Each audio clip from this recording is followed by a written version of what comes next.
What's good, everybody? Welcome back to the channel. I'm your host, Stefan, and tonight I'm going to be talking about and celebrating one of the greatest R&B and New Jack Swing classics ever made by the king of R&B and the stage, Mr. Bobby Brown. So sit back, relax, and enjoy yourself on this musical ride with me throughout the video. Please don't forget to like, share, and comment on the video. Subscribe to my channel if you're new. Welcome back to the channel if you're a returning subscriber. Also, don't forget to turn on your notification for new videos. Thank y'all for the daily support. I deeply appreciate it.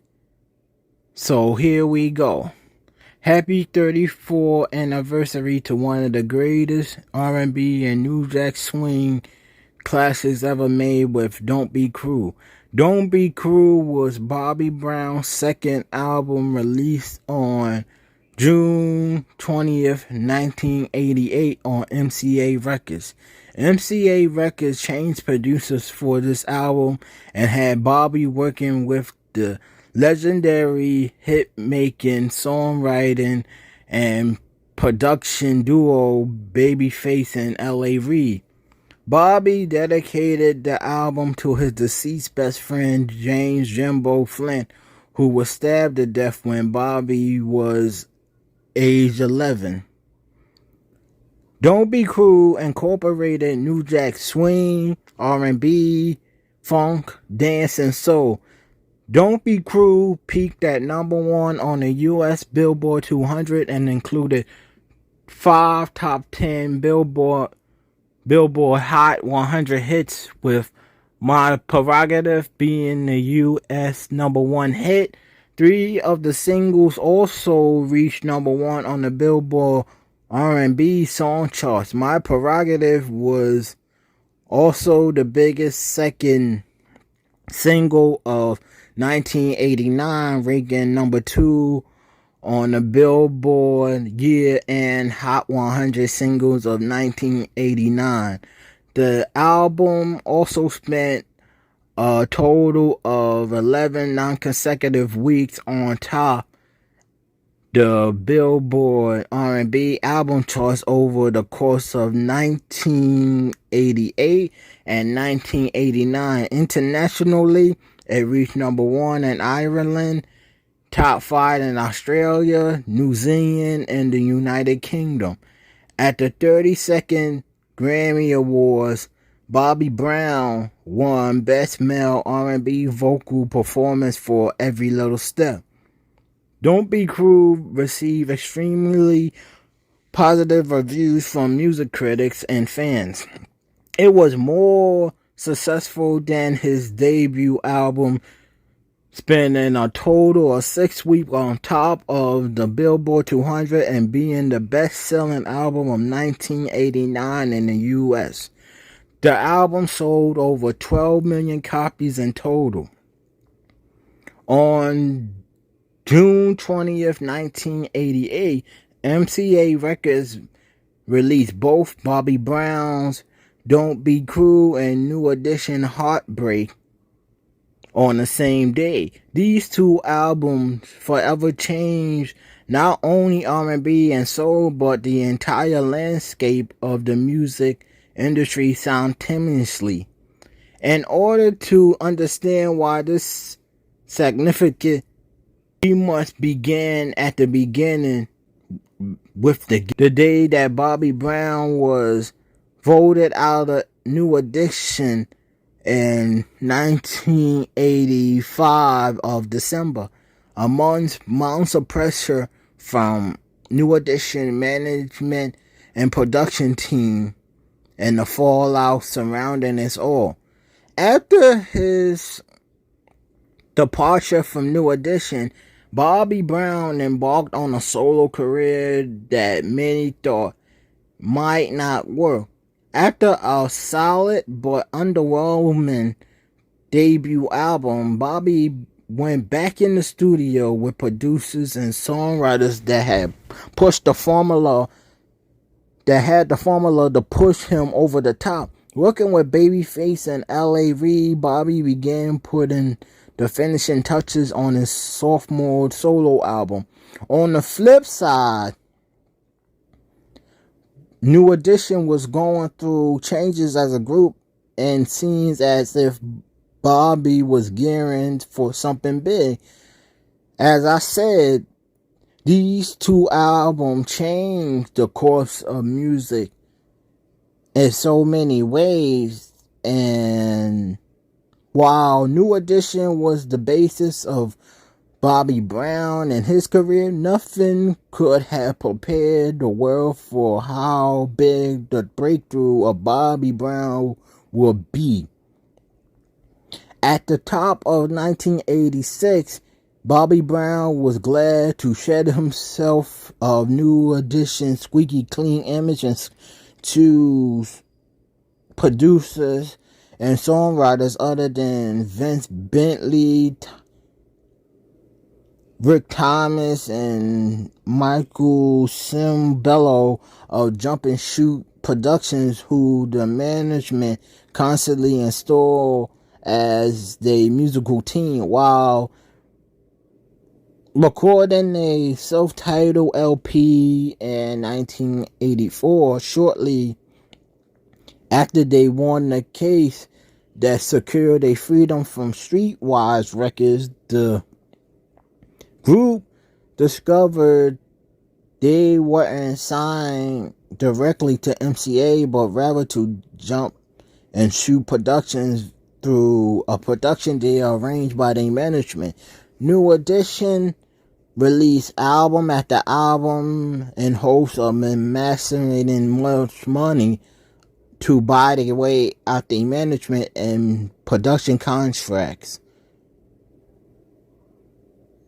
They hope to be free agents and negotiate a new deal directly with MCA Records. Before that could happen, they can endure one more album with Jump and Shoot, while Bobby Brown signed a solo deal with MCA and began to seek out a new creative team for his up-and-coming solo project. The legend of Bobby Brown is well known. As a lead singer of the legendary group New Edition, Bobby was all about growing himself as an artist in the spotlight, but at some point we will witness the even departure of Bobby from the group. Upon his departure from the group, Bobby will focus on the next chapter in his career, which ended up being a solo run through the MCA label that still houses his former group. Bobby Brown began recording his debut album for MCA Records called The King of Stage. The King of Stage was released in December of 1986 behind the lead single Girlfriend. This ballad became Bobby Brown's first solo hit, eventually peaking at number 57 on the Billboard Pop charts, but reaching number 1 on the Billboard Soul R&B charts. His second single, the up-tempo dance number Girl Next Door, was a minor hit, number 31 on the R&B and soul charts, but his album failed to even go gold. While Bobby had some success solo-wise, it would not be at the level he wanted to make it to.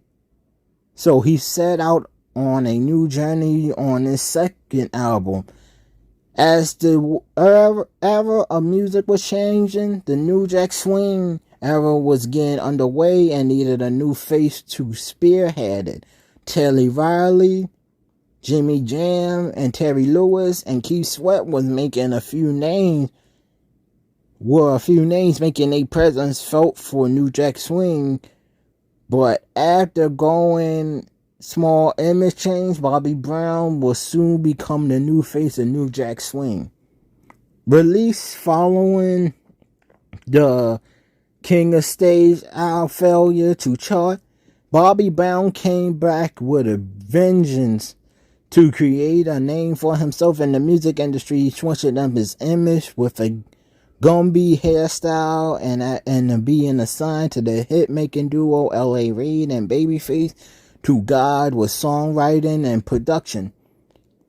Bobby Brown regrouped it from his disappointment debut album. He stayed in contact with members of New Edition even though he was voted out, and he took stock in their progression on a comeback trail. In turn, Bobby Brown decided to do the same. He soon enlisted the service of songwriting production team of L.A. Reid and Babyface. They didn't have huge successes on the level that Jimmy Jam and Terry Lewis previously enjoyed it with Janet Jackson, Sherelle, or Alex O'Neal, but Bobby Brown was going to help change all of that.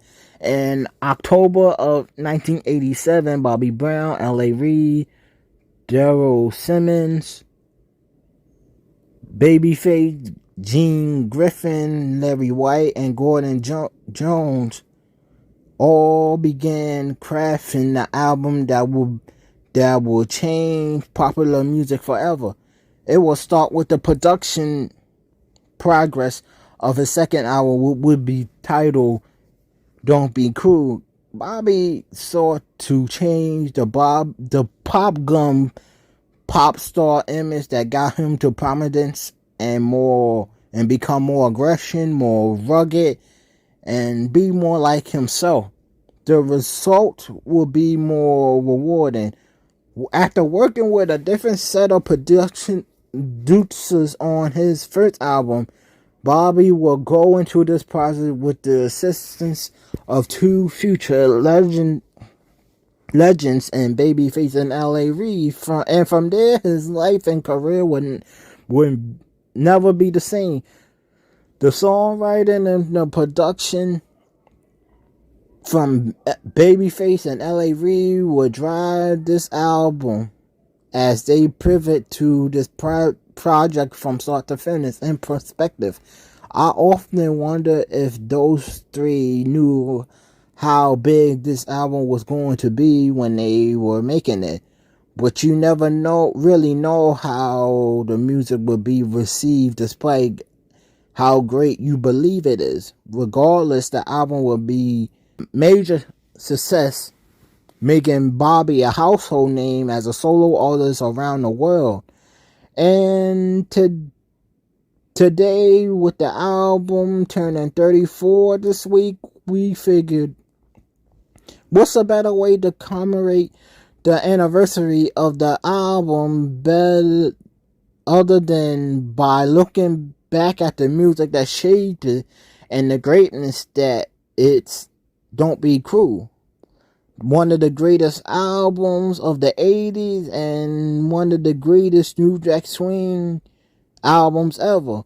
While the recording process was plagued by his absence due to an increased drug dependency, most of the behind the scene drama that makes its way into his groove of the tracks, at least noticeably at the time, what will remain as a solid R&B album that straddled the modern blueprint sets by the likes of Michael Jackson and Prince, coupled by the emerging influence of New Jack Swing. When the album dropped,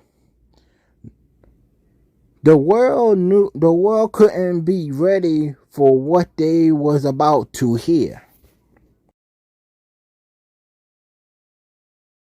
Opening with a short intro, the album starts off with the crude Prelude, which isn't much to speak of, honestly, as it begins the project and welcomes in the listener to the experience.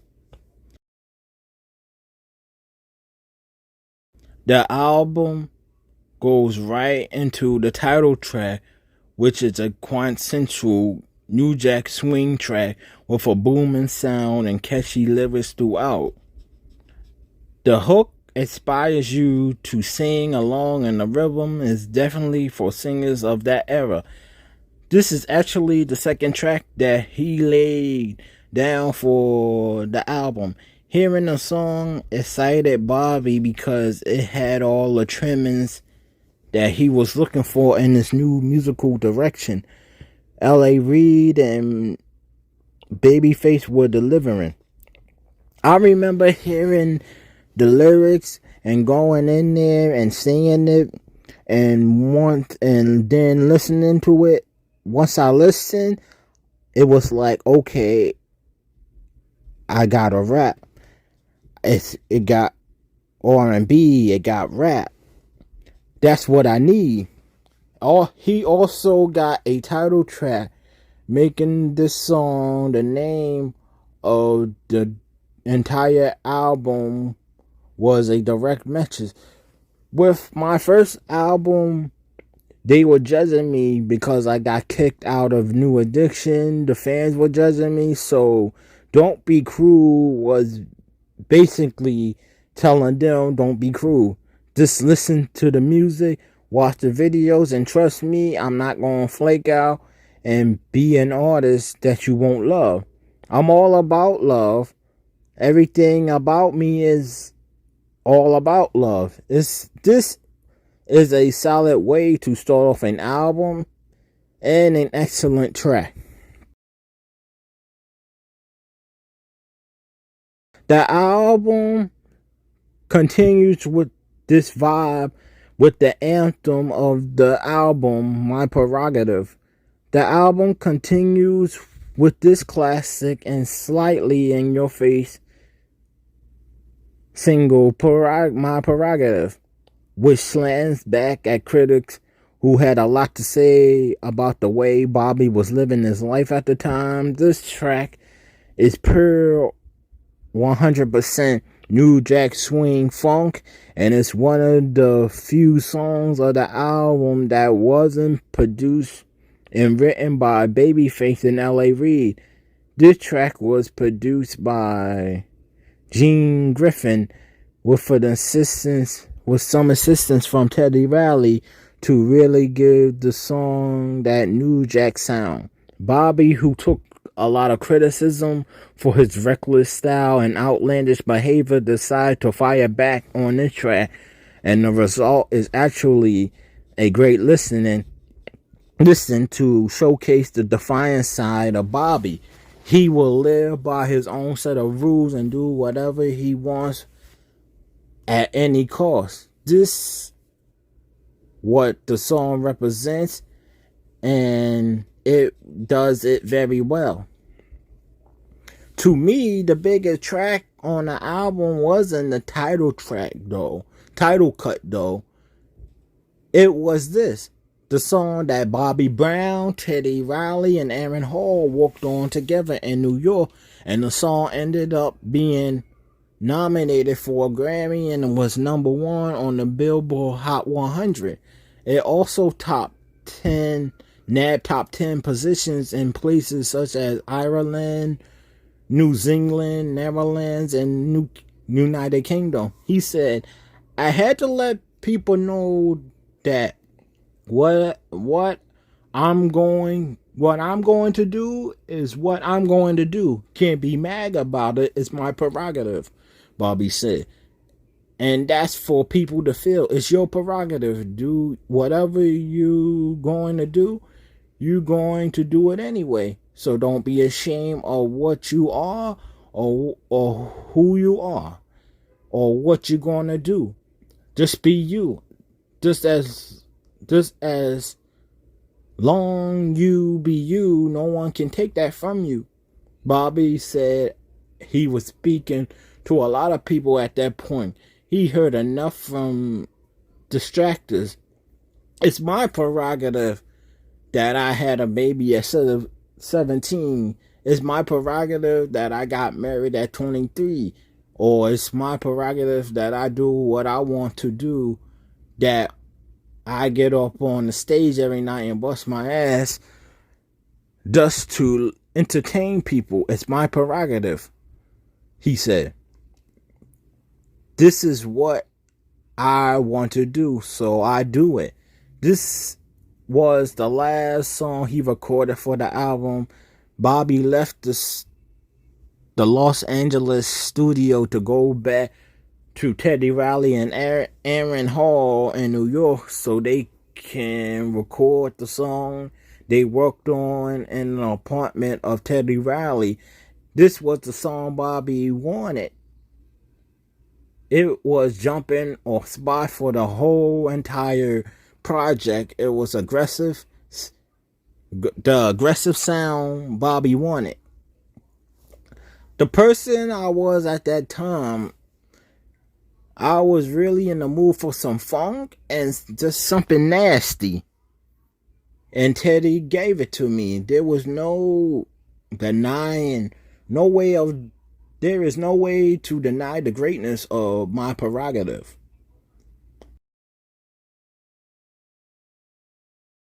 Roni was the third single from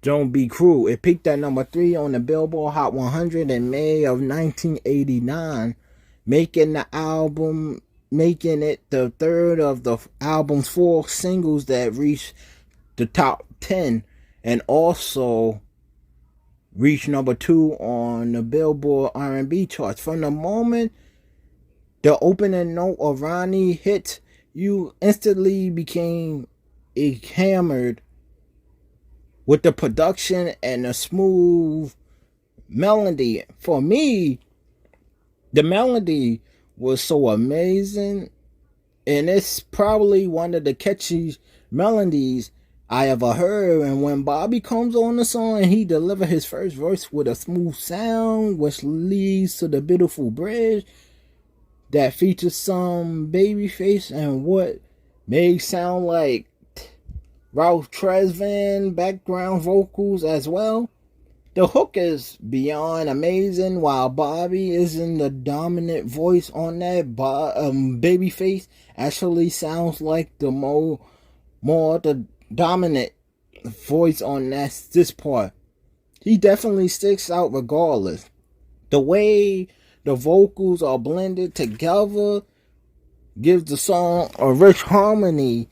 While I can listen to this song for hours and hours on repeat, it doesn't stand too much higher above the other songs on the album, which is a sign of how special this project is.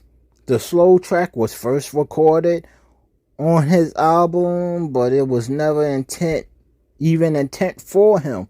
Babyface planned to have this song to be on his second album, Tender Lover.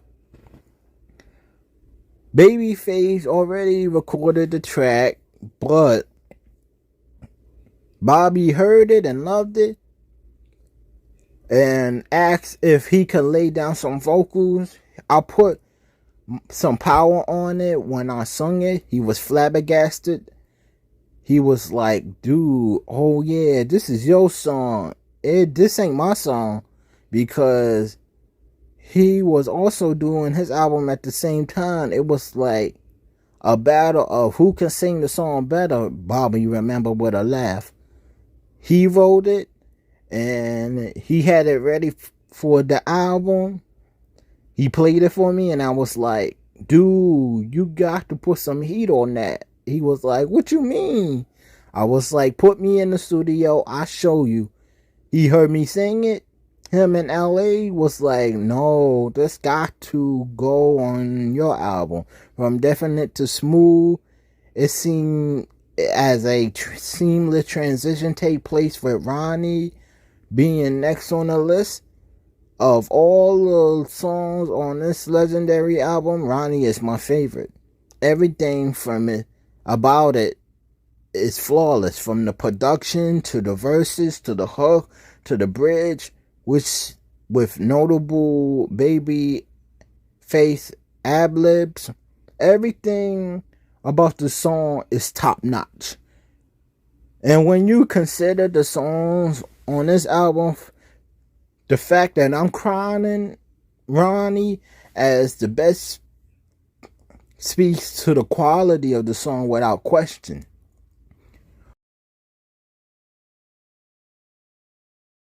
Rock Wit'cha is the fifth single released by Bobby Brown from the album Don't Be Cruel. It is a ballad with two versions of the song. The music video used the remix version found in Dance You Know It album.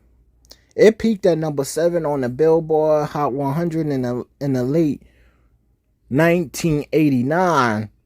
Another ballad from Babyface and L.A. Reid and Rock Wit'cha is one of the best slow jams of the 80s, bar none. The melody sounds 100 like the 80s with the sampics, the drums driving the production, but it works perfectly. Bobby enters the track with a smooth flair that drives the lyrics home on a different level. The lyrics themselves are simple and to the point, but the chorus is where the song gets separated from the pack just a bit, as the sounds of I Wanna Rock With Your Baby All Night Long can set the mood no matter the occasion. Keeping the smooth vibe going, Bobby presents what can be affectionately known as his bedroom anthem. Another smooth and slow production bristles with New Jack swing drums as Bobby set the moves and tone throughout Rock Wit'cha, which is a favorite of mine on the album. So far, Bobby hits us with hits back to back, and he wasn't about to let up as the album reached the halfway mark, a song that defined the radio quiet storm sound. Bobby says he had someone special in mind when he was recording the track. According to him, he been in a relationship with Janet Jackson around this time. She had ridiculous success with her groundbreaking 1986 classic Control, which coincidentally was precursor to what Bobby would do with Don't Be Cruel. He said, I was in a relationship with Janet. I dedicated to her. He said, I don't know why. I do know why. But that's an old story. Following this lovely ballad, perhaps the most popular song on the entire album, follow us with Every Little Step, with a nice ballad backed up by the slick lyrics written by Bobby Brown and Babyface. Bobby Brown delivered a great performance, and the song is also amazing because it sounds very much like more vocals handed by other voices, probably Ralph Transvan alongside Babyface again. Still makes no difference towards the song itself because it's amazing from start to finish, with Bobby having his most catchy hit here.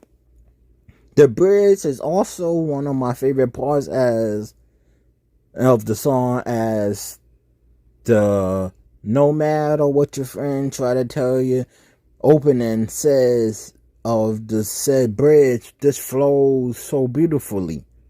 Every Little Step follows after Roni, and this classic is a monster. This song features the most catchy rhythm on the entire album, and the hook is most infectious on the entire project. Every Little Step is his 1989 single from the album Don't Be Cruel. It was released under MCA label. Parts of the song was featured uncredited vocals from his former New Edition mate Ralph Transvan. Bobby, who was actively abusing drugs at the time, went MIA as he was often known to do, and was unable to finish his vocals on the day it was scheduled to be finished. Ralph, who happened to be there, decided to help his friend and secretly lend some ghost vocals. At first, Bobby wasn't pleased with the song. When he first heard it, it reminded him of everything he was trying to escape. Didn't like that song at all. Didn't want to do it because it sounded too candy-ish, like New Edition, he said. So I was like, okay, I do it. But I don't know if it's going to make the album, but it made the album and it was a hit. It was a hit and then some. The track earned him his first Grammy for Best Male R&B Vocal Performance at the 1990 ceremony. Every Little Step is a true classic and one of the top 3 highlights on the album, possibly top 2, right next to Roni. As that song comes to a glorious end, yet we get treated to yet another one of the tracks that wasn't produced or written by Babyface and L.A. Reid. Another Gene Griffin produced track, I'll Be Good to You. Definitely sound, it has a similar upbeat to it like My Prerogative, but more New Jack sensibility. The hook was the most infectious part of the song, but regardless, this is a song that delivers despite not being one of the best on the album. If I had to rank the songs on this album, this would probably be the lower half of the album. But this album is so amazing that track is almost a classic, and it's one of the worst songs on the project.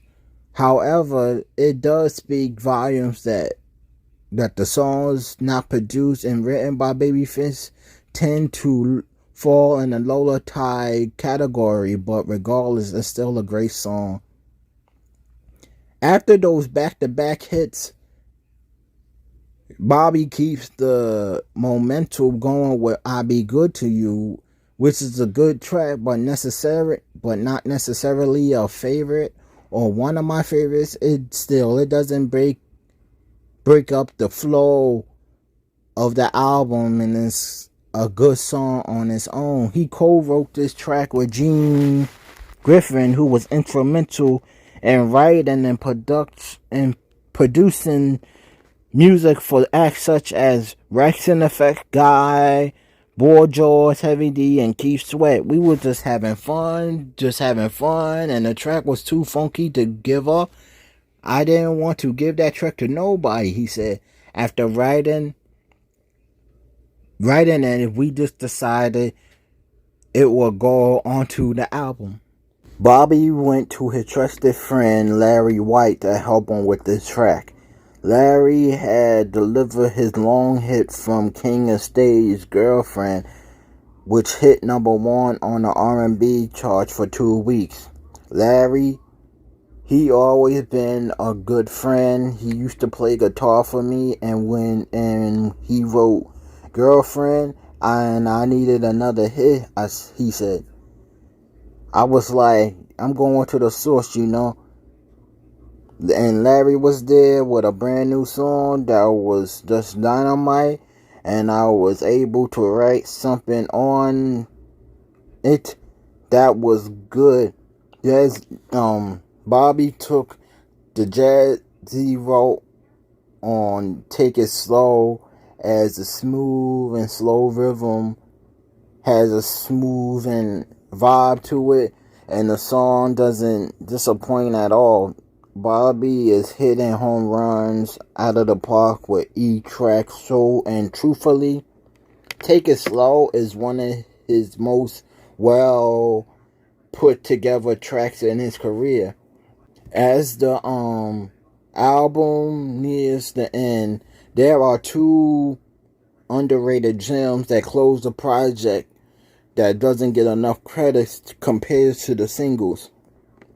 First, there was extremely smooth All Day All Night that opens up with a phone conversation that leads into a yet another bedroom anthem on the album. The hook is perfect and execution on this song, and it flows together quite well. The slightly sensual ballad of All Day and All Night, which featured solid background vocals and production from Larry White, shows Bobby in his element.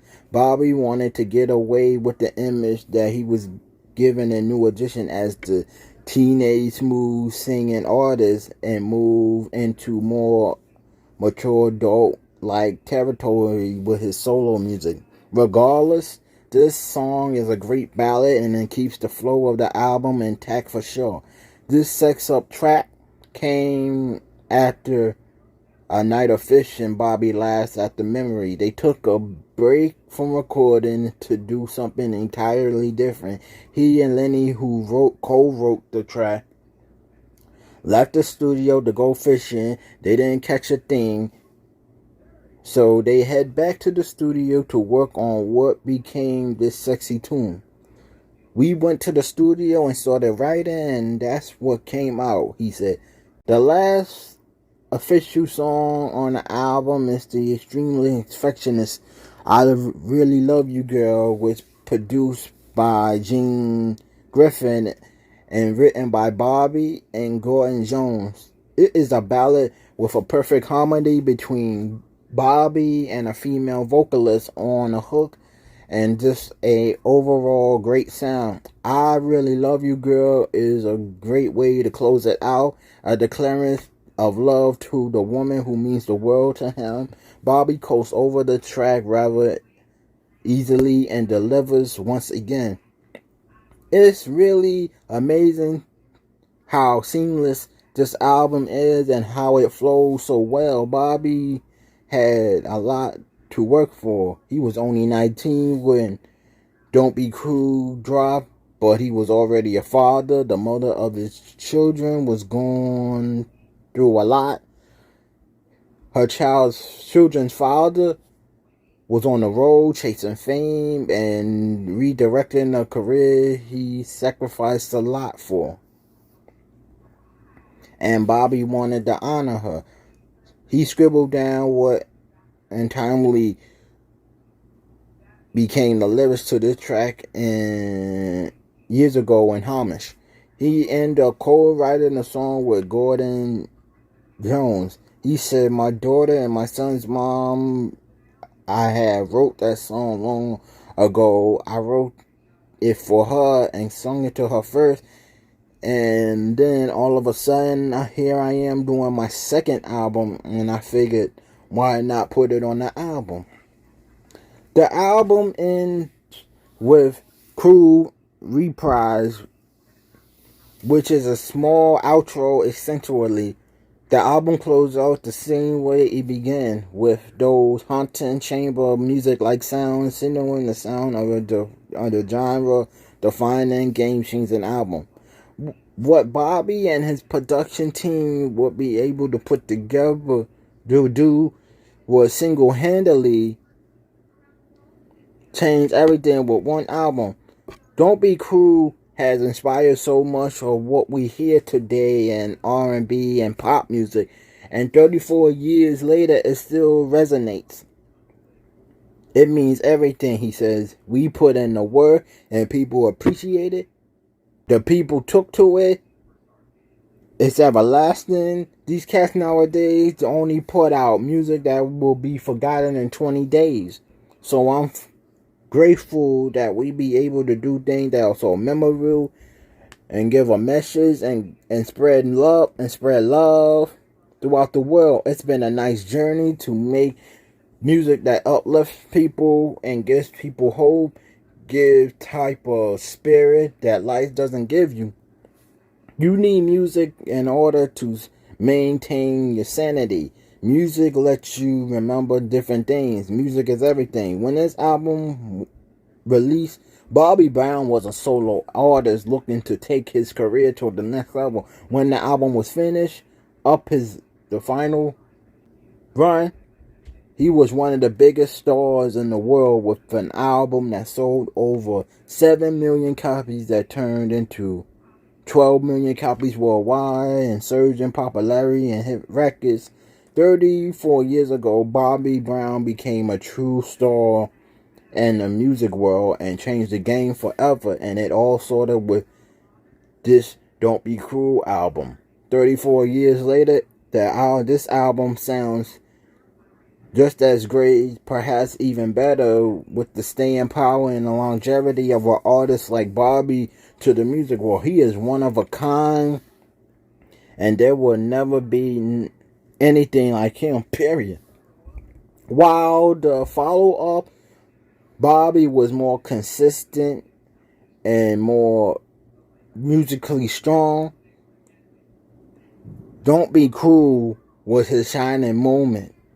Thank you for enjoying this musical ride with me throughout the video. Please don't forget to like, share, and comment on the video. Subscribe to my channel if you're new. Also, don't forget to turn on your notification for new videos. Like I always say, let's celebrate our legends while they're still alive. Always give them their flowers, love, respect, and recognition. Stay safe and blessed. Have a good night. God bless you. I'm out. Peace.